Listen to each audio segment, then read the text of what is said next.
The Lord be with you. And with your spirit. A reading from the Holy Gospel according to Mark. Glory to you, O Lord.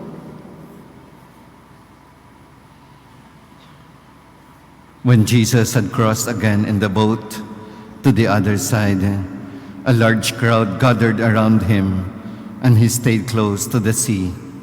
One of the synagogue officials named Jairus came forward.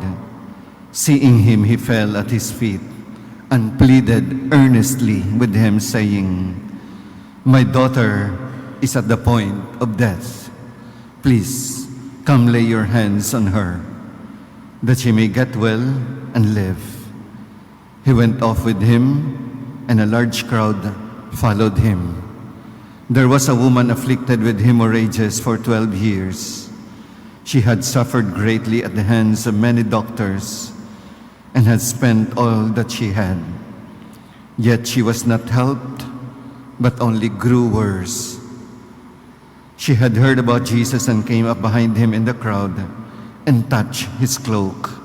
She said, "If I but touch his clothes, I shall be cured." Immediately her flow of blood dried up. She felt in her body that she was healed of her affliction. Jesus, aware at once that power had gone out from him, turned around in the crowds and asked, "Who has touched my clothes?" But his disciples said to him, "You see how the crowd is pressing upon you, and yet you ask, 'Who touched me?'" And he looked around to see who had done it. The woman, realizing what had happened to her, approached in fear and trembling. She fell down before Jesus and told him the whole truth. He said to her, "Daughter, your faith has saved you. Go in peace and be cured of your affliction." While he was still speaking, people from the synagogue official's house arrived and said, "Your daughter has died. Why trouble the teacher any longer?" Disregarding the message that was reported, Jesus said to the synagogue official, "Do not be afraid, just have faith."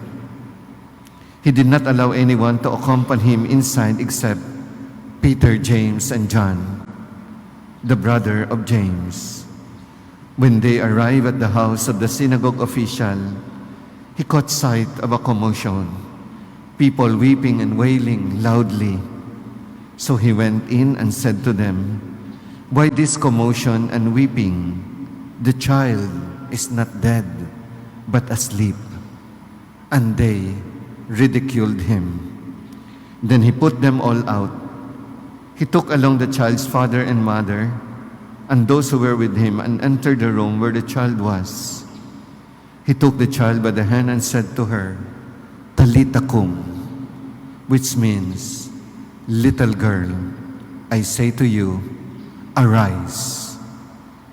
The child, a girl of 12, arose immediately and walked around.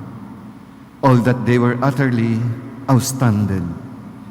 He gave strict orders that no one should know this, and said that she should be given something to eat. Brothers and sisters, the Gospel of the Lord. Praise to you, Lord Jesus Christ. Good morning. Good morning, Father. Si Saint Augustine once said, "God is closer to us when we are aware of our weakness."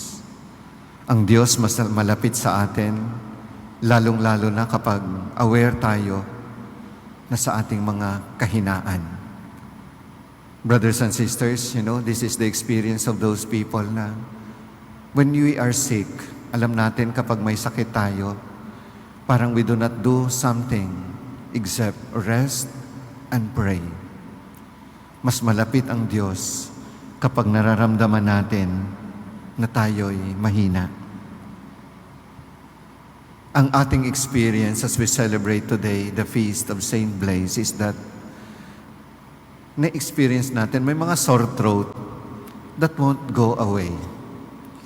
Tapos minsan, may mga importanteng mga araw yung boses natin biglang nawala o kaya gaos kita.